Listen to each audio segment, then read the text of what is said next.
बिस्मिल्लाहिर्रहमानिर्रहीम। अस्सलाम वालेकुम डियर स्टूडेंट्स, आज की इस वीडियो में हम बात करने वाले हैं एम्पिरिकल फार्मूला और मॉलिक्यूलर फार्मूला के बारे में। इनका डिफरेंस हम देखेंगे। फिर हम बात करेंगे कि अगर हमें डाटा दिया हुआ है, क्वेश्चन दिया हुआ है, तो उस क्वेश्चन की मदद से हम कैसे एम्पिरिकल फार्मूला और मॉलिक्यूलर फार्मूला को कैलकुलेट कर सकते हैं। तो इनको देखने से पहले हम ये देख लेते हैं कि केमिकल फार्मूला क्या होता है। What is meant by chemical formula. Chemical formula actually एक रिप्रेजेंटेशन का तरीका है। हम रिप्रेजेंट करते हैं किसी भी कंपाउंड के अंदर जो एटम्स हैं वो किस रेशो से आपस में जुड़े हुए हैं, उनकी रेशो क्या है। अगर किसी कंपाउंड में कार्बन और हाइड्रोजन जुड़े हुए हैं तो कितने कार्बन हैं, कितने उसमें हाइड्रोजन है, उनकी रेशो। और ये हमें बताता है कि एटम्स की कनेक्टिविटी किस तरह से है, मतलब कौन सा एटम किस एटम के साथ अटैच है, किस एटम का किस एटम के साथ बॉन्ड बन रहा है। तो केमिकल फार्मूला से हमें दो किस्म की इंफॉर्मेशन मिलती है। एक तो ये हमें एटम्स की या एलिमेंट्स की रेशो बताता है कि किस रेशो में एटम्स या एलिमेंट्स जुड़े हुए हैं। दूसरा ये उनकी कनेक्टिविटी को बताता है कि किस तरह से जुड़े हुए हैं, उनका स्ट्रक्चर कैसा है। तो केमिकल फार्मूला की बेसिकली तीन टाइप्स होती हैं: एम्पिरिकल फार्मूला, मॉलिक्यूलर फार्मूला और स्ट्रक्चरल फार्मूला। एक एग्जांपल से इसको समझ लेते हैं। For example benzene. बेंजीन का फार्मूला तो आपको आता होगा। बेंजीन का फार्मूला होता है C6H6। यहाँ से हमें ये इन्फॉर्मेशन मिलती है कि बेंजीन में कार्बन और हाइड्रोजन की रेशो 6:6, मतलब 6 कार्बन के एटम है और 6 ही उसके साथ हाइड्रोजन के एटम है। इसी का अगर हम स्ट्रक्चर लिखें तो स्ट्रक्चर इसका कुछ यूँ होता है। इस तरह से एटम्स की जो कनेक्टिविटी है वो इस तरह से होती है। इस तरह से एटम्स आपस में कनेक्टेड होते हैं। हर कार्बन के साथ एक हाइड्रोजन अटैच होता है। यहाँ पे भी हाइड्रोजन, यहाँ पे भी हाइड्रोजन, यहाँ पे भी हाइड्रोजन। इसको एक और फॉर्म में भी लिखा जाता है। बेंजीन की अगर हम सिंपलेस्ट फॉर्म लिखें, ऐसा फार्मूला जो एटम्स के दरमियान सिंपलेस्ट रेशियो को शो करता है, वो फार्मूला होगा CH। तो ये तीन किस्म के फार्मूले मैंने आपके सामने लिखे बेंजीन के लिए। ये वाला फार्मूला जो सिंपलेस्ट फॉर्म को शो करता है, सिंपलेस्ट रेशियो को शो करता है। ये वाला फार्मूला जो एक्चुअल नंबर ऑफ एटम्स को शो करता है कि बेंजीन में कितने हाइड्रोजन है और कितने कार्बन है। और ये वाला फार्मूला जो इन एटम्स की कनेक्टिविटी को शो करता है कि एटम्स किस तरह से आपस में अटैच हैं। इसे हम कहते हैं स्ट्रक्चरल फार्मूला। फ़िलहाल ये हमारा टॉपिक नहीं है स्ट्रक्चरल फार्मूला। इसे हम कहते हैं मॉलिक्यूलर फार्मूला, जो एक्चुअल नंबर ऑफ एटम्स को शो करता है। और जो सिंपलेस्ट रेशियो को शो करता है, इसे हम कहते हैं एम्पिरिकल फार्मूला। तो इन दोनों के बारे में हम पढ़ने जा रहे हैं। एम्पिरिकल फार्मूला क्या होता है और मॉलिक्यूलर फार्मूला क्या होता है। स्ट्रक्चरल फार्मूला फ़िलहाल हमारा अभी टॉपिक नहीं है। इसके अलावा और भी होते हैं। डॉट क्रॉस फार्मूला भी होता है, कंडेंस्ड फार्मूला भी होता है। तो इस तरह के फार्मूले ये सारे स्ट्रक्चरल फार्मूला के अंदर आ जाते हैं। डिफ़ाइन कैसे करते हैं हम एम्पिरिकल फार्मूला और मॉलिक्यूलर फार्मूला को। Empirical formula which shows the simplest whole number ratio. Simplest भी लिख सकते हैं आप, स्मॉलेस्ट भी लिख सकते हैं, कुछ भी लिखा जा सकता है। होल नंबर का मतलब ऐसे नंबर्स जो फ्रैक्शन के बगैर हों उनको होल नंबर्स कहते हैं। तो इस बात को याद रखना है कि सिंपलेस्ट या स्मॉलेस्ट होल नंबर रेशियो होनी चाहिए between elements of A compound. किसी भी कंपाउंड के एलिमेंट्स के दरमियान जो फार्मूला सिंपलेस्ट रेशियो को शो करता है, सिंपलेस्ट होल नंबर रेशियो को शो करता है, उसको हम एम्पिरिकल फार्मूला कहते हैं। जैसे बेंजीन की यहाँ पे मैंने सिंपलेस्ट रेशियो बनाई। सिंपलेस्ट रेशियो क्या बनती है? CH। तो इसको हम बेंजीन का एम्पिरिकल फार्मूला कहते हैं। एलिमेंट्स की जगह पे आप एटम्स भी लिख सकते हैं। Between atoms of A molecule, या इसको ऐसे भी लिख सकते हैं between elements of A compound. Molecular formula क्या होता है? Formula which shows exact number of atoms, यानी किसी एक मॉलिक्यूल के अंदर कितने एग्जैक्ट नंबर ऑफ एटम्स हैं। जैसे हमने यहाँ पे बात की कि बेंजीन का जो एक्चुअल मॉलिक्यूल है उसमें exact number of atom 6 carbon के एटम होते हैं एक मॉलिक्यूल में और 6 हाइड्रोजन के एटम होते हैं। जो एग्जैक्ट नंबर ऑफ एटम्स को शो करता है प्रेजेंट इन ए मॉलिक्यूल, एक मॉलिक्यूल के अंदर, उस फार्मूला को हम क्या कहते हैं, मॉलिक्यूलर फार्मूला। तो बेंजीन के लिए जो एम्पिरिकल फार्मूला है वो CH, ठीक है, बेंजीन का एम्पिरिकल फार्मूला CH है और इसका मॉलिक्यूलर फार्मूला क्या है, C6H6। इस तरह से H2O2 हाइड्रोजन पर ऑक्साइड, हाइड्रोजन पर ऑक्साइड, इसकी सिंपलेस्ट फॉर्म बनाओ, सॉरी ये इसका एम्पिरिकल फार्मूला, जो इसकी सिंपलेस्ट फॉर्म होगी, मॉलिक्यूलर फार्मूला क्या होगा, H2O2, सिंपलेस्ट फॉर्म इसकी ये बनेगी। इस तरह से ग्लूकोज C6H12O6, ये ग्लूकोज का जो है मॉलिक्यूलर फार्मूला है जो एग्जैक्ट नंबर ऑफ एटम्स को शो करता है। सिंपलेस्ट रेशो बनाओगे तो ये बन जाएगी CH2O, ये इसका क्या बन जाएगा, ये इसका एम्पिरिकल फार्मूला। बहुत से कंपाउंड्स ऐसे हैं जिनका मॉलिक्यूलर फार्मूला और एम्पिरिकल फार्मूला सेम होता है क्योंकि उनकी सिंपलेस्ट रेशो नहीं बनाई जा सकती। जिस तरह से वाटर है H2O, अब वाटर की सिंपलेस्ट रेशो, इससे मज़ीद इसको सिंप्लीफाई नहीं किया जा सकता, तो यही इसका एम्पिरिकल फार्मूला होगा, यही इसका मॉलिक्यूलर फार्मूला होगा। इस तरह से कोई भी और कंपाउंड जिसकी सिंपलेस्ट फॉर्म नहीं बनती, SO2 सिंपलेस्ट फॉर्म नहीं बनती, तो यही इसका एम्पिरिकल फार्मूला होगा, यही मॉलिक्यूलर होगा। तो जिसकी सिंपलेस्ट फॉर्म बनती है उसका एम्पिरिकल और मॉलिक्यूलर फार्मूला डिफरेंट होगा, लेकिन जिनकी सिंपलेस्ट फॉर्म पॉसिबल नहीं है उनका वही एम्पिरिकल फार्मूला होता है और वही उनका मॉलिक्यूलर फार्मूला होता है। एम्पिरिकल फार्मूला और मॉलिक्यूलर फार्मूला का डिफरेंस आपसे शॉर्ट क्वेश्चन में पूछा जा सकता है। अब आती है असल बात कि अगर हमें डाटा दिया हुआ है, उस डाटा की मदद से हम कैसे कैलकुलेट कर सकते हैं कि एम्पिरिकल फार्मूला क्या बनेगा और मॉलिक्यूलर फार्मूला क्या बनेगा। तो 4 स्टेप्स हैं, उन 4 स्टेप्स को फॉलो करते हुए हम एम्पिरिकल फार्मूला फाइंड कर सकते हैं। उसके बाद 1-2 स्टेप उसमें और ऐड करें तो उसकी मदद से फिर हम मॉलिक्यूलर फार्मूला भी कैलकुलेट कर सकते हैं। पहले एम्पिरिकल फार्मूला बनाया जाता है गिवन डाटा से, फिर उसी को फर्दर कैरी ऑन करके उसी में 1-2 स्टेप ऐड करके उसको मॉलिक्यूलर फार्मूला में कन्वर्ट किया जाता है। तो सबसे पहला step, calculate percentage, calculate percentage of each element. जितने भी एलिमेंट्स आपको दिए हुए हैं उनकी हमने परसेंटेज कैलकुलेट करनी है। परसेंटेज कैलकुलेट करने का वही सिंपल फार्मूला है जैसे हम अपने नंबरों की परसेंटेज कैलकुलेट करते हैं, obtained marks over total marks multiplied by 100। For example यहाँ पे मैं आपको बता भी देता हूँ, अमोनिया है, अमोनिया में वो कहता है कि नाइट्रोजन की परसेंटेज फाइंड करो कि नाइट्रोजन कितने परसेंट है। तो इसमें आपको एटॉमिक मासेस का पता होना चाहिए, एटॉमिक मासेस आपको याद होने चाहिए कितने हैं। अगर याद होंगे तो आप इजीली इसको कैलकुलेट कर सकते हैं। सबसे पहले इसका टोटल मास बना लो, टोटल मास बना लो इसका।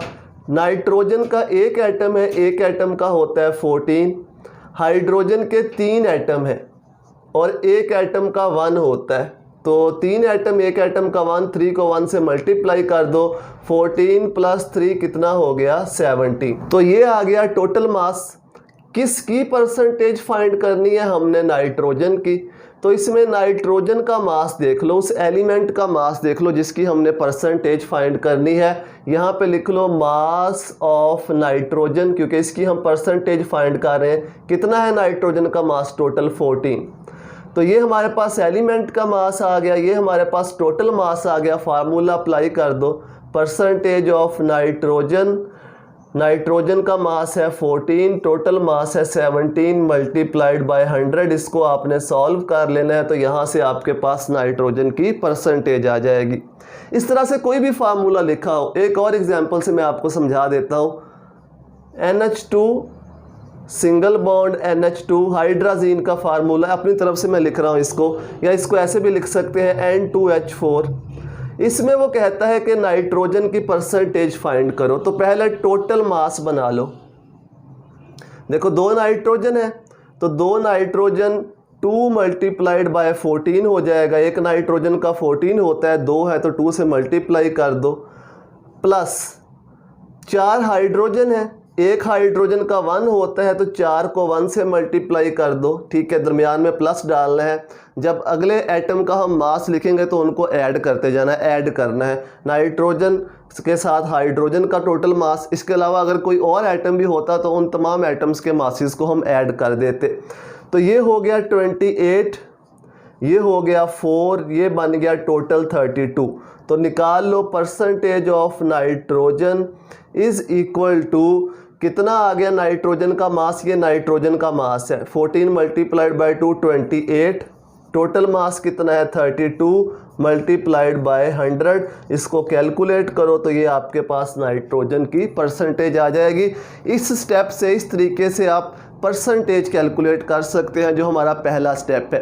वैसे आपकी बुक में जितने भी क्वेश्चन हैं उनमें परसेंटेज उसने पहले से ही दे रखी होती है। परसेंटेज के अलग से क्वेश्चन मौजूद हैं जो कि शॉर्ट क्वेश्चन में वो पूछ लेता है, लेकिन जिन क्वेश्चंस में हमने एम्पिरिकल फार्मूला या मॉलिक्यूलर फार्मूला को फाइंड आउट करना है उन क्वेश्चन में परसेंटेज आपको पहले से ही दे रखी होती है। सिर्फ एक क्वेश्चन है कंबस्शन एनालिसिस वाला, वो हम अलग से डिस्कस करेंगे।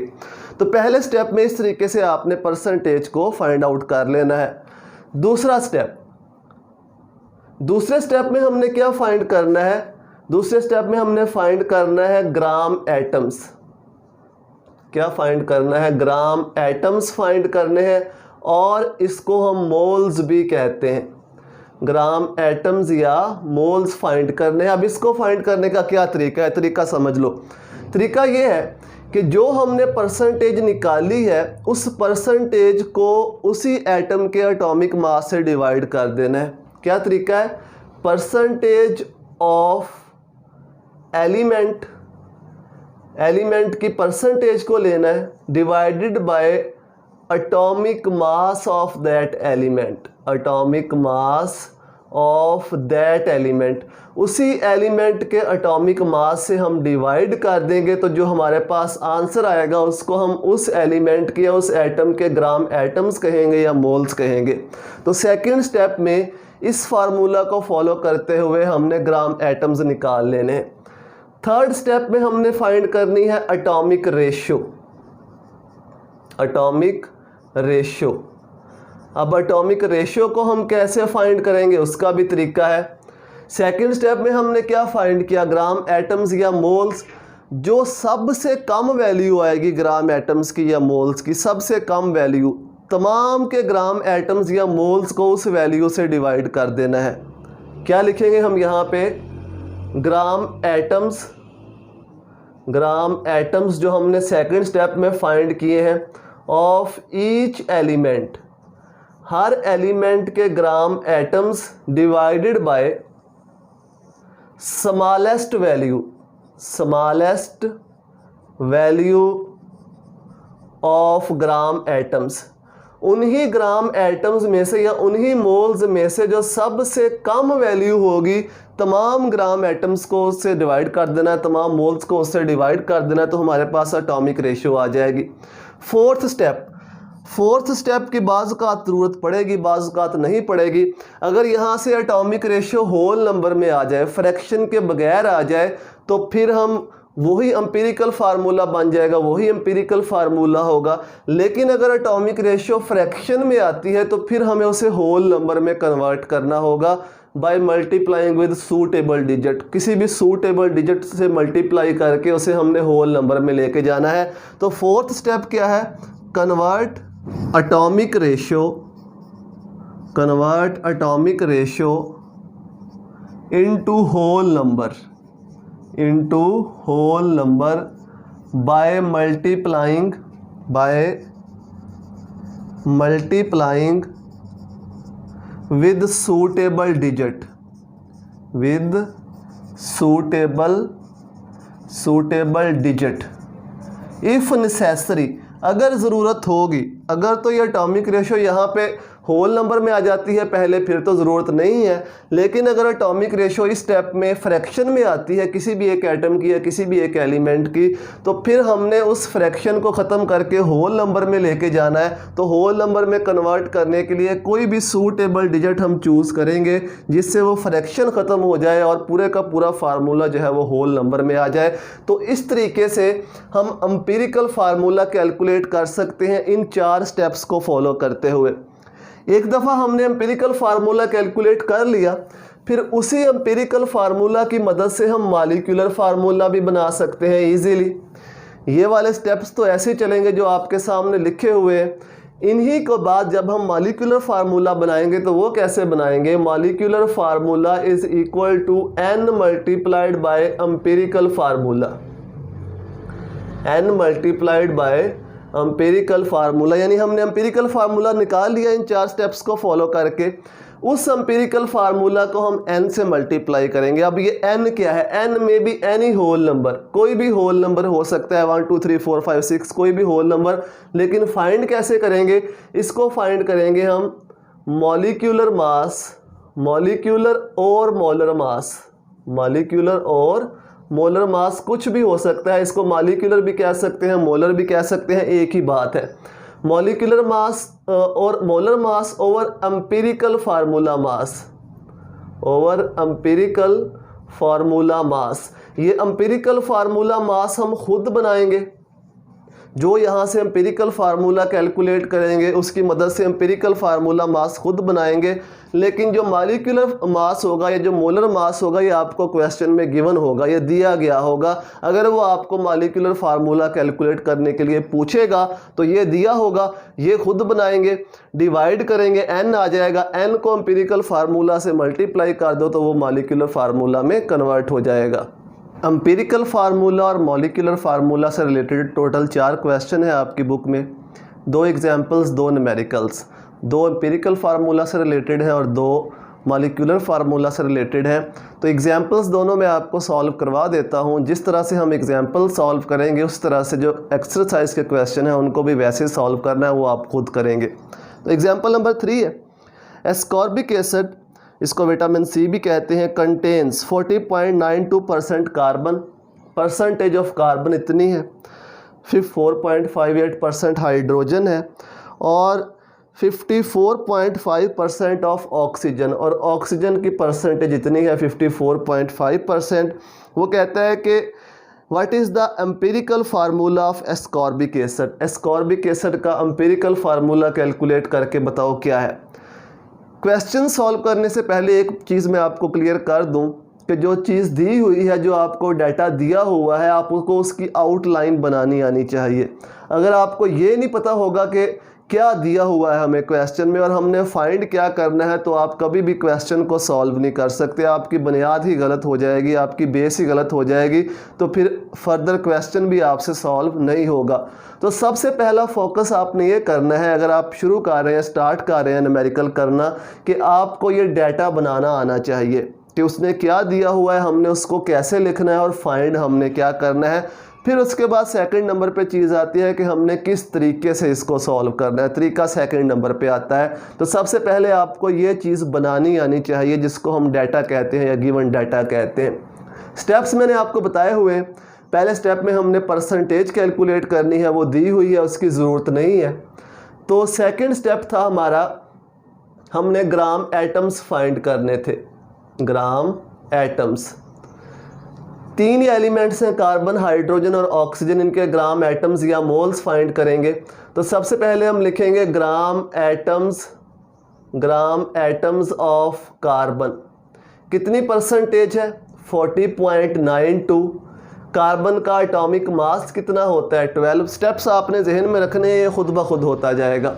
फिर इसके बाद gram atoms of hydrogen, gram atoms of hydrogen कितनी है जी? परसेंटेज 4.58 ओवर, इसका मास होता है एग्जैक्ट 1.008। बाज़-औक़ात 1 भी लिख देते हैं, बाज़-औक़ात इसे एग्जैक्ट लिख देते हैं। तो आप कोशिश करें कि इसको एग्जैक्ट लिख के ही सॉल्व करें। फिर इसके बाद है gram atoms of oxygen, gram atoms of oxygen. ये है जी परसेंटेज 54.5 और इसका मास होता है ऑक्सीजन का 16।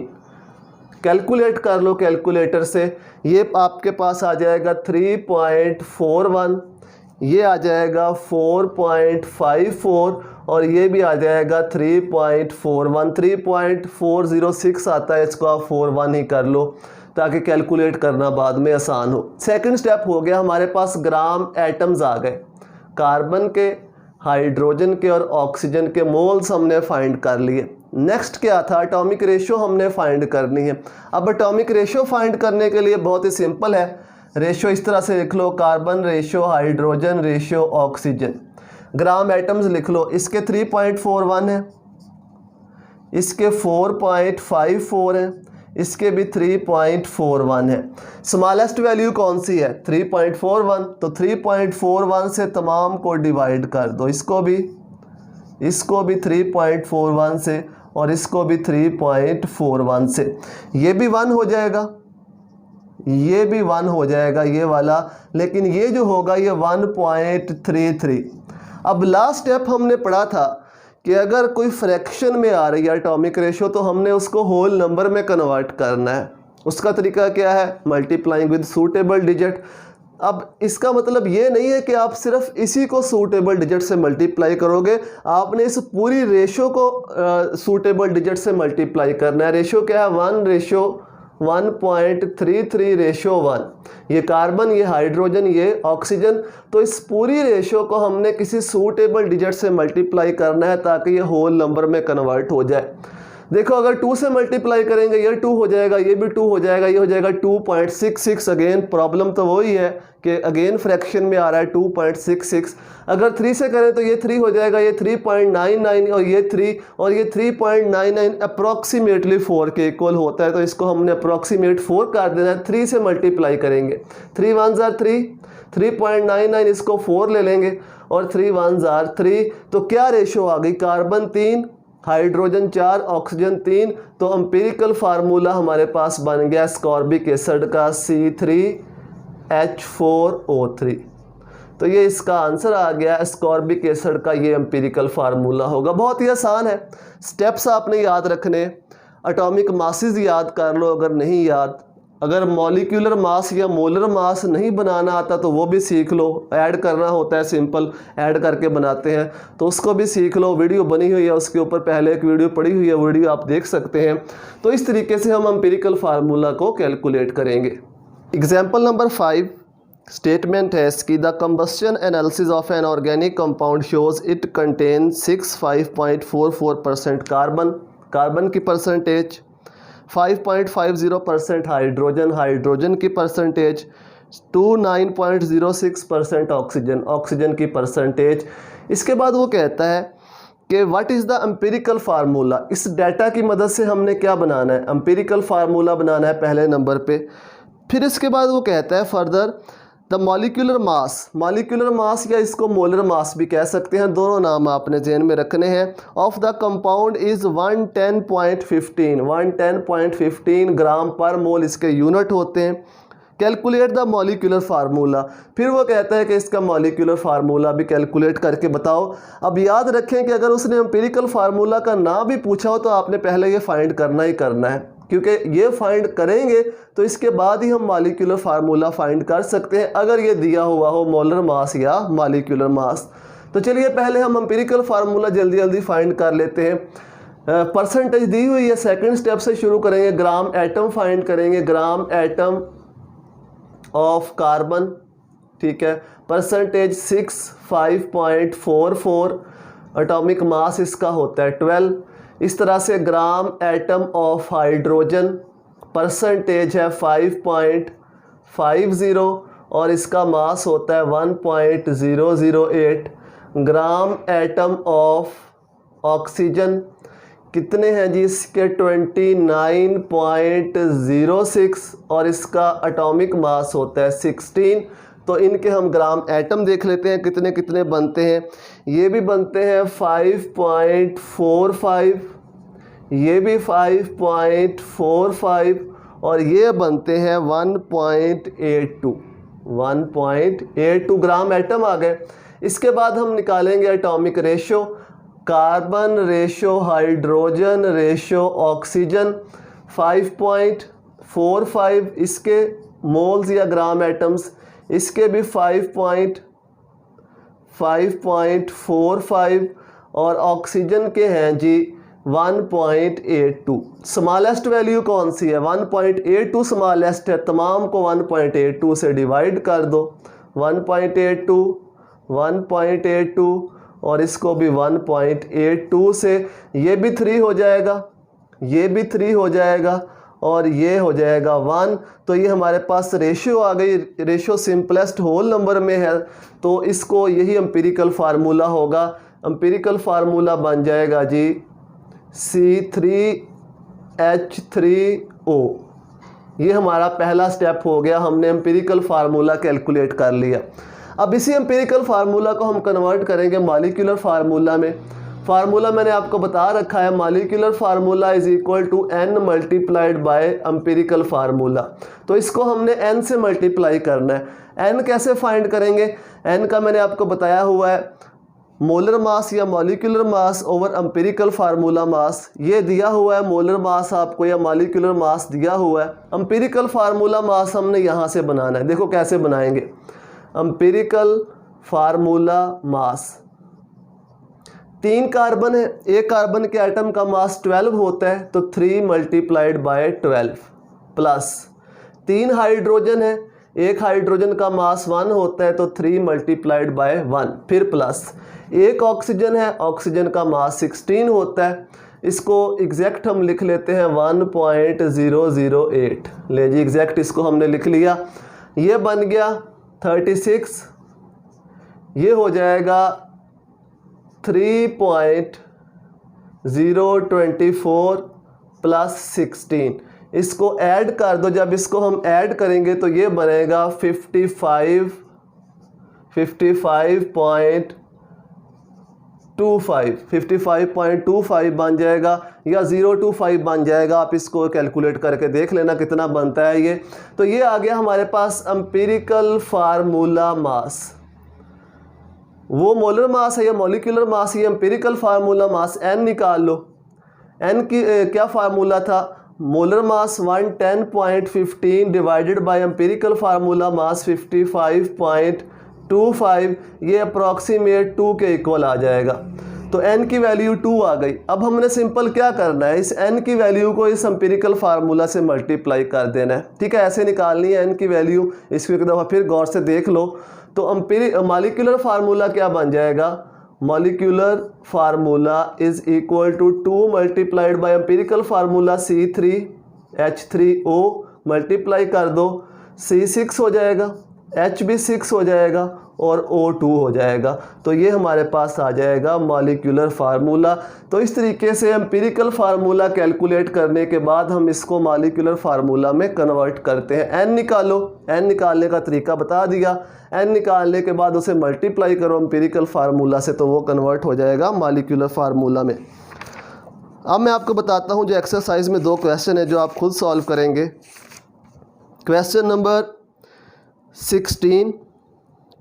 16, इसमें हमने एम्पिरिकल फार्मूला फाइंड करना है।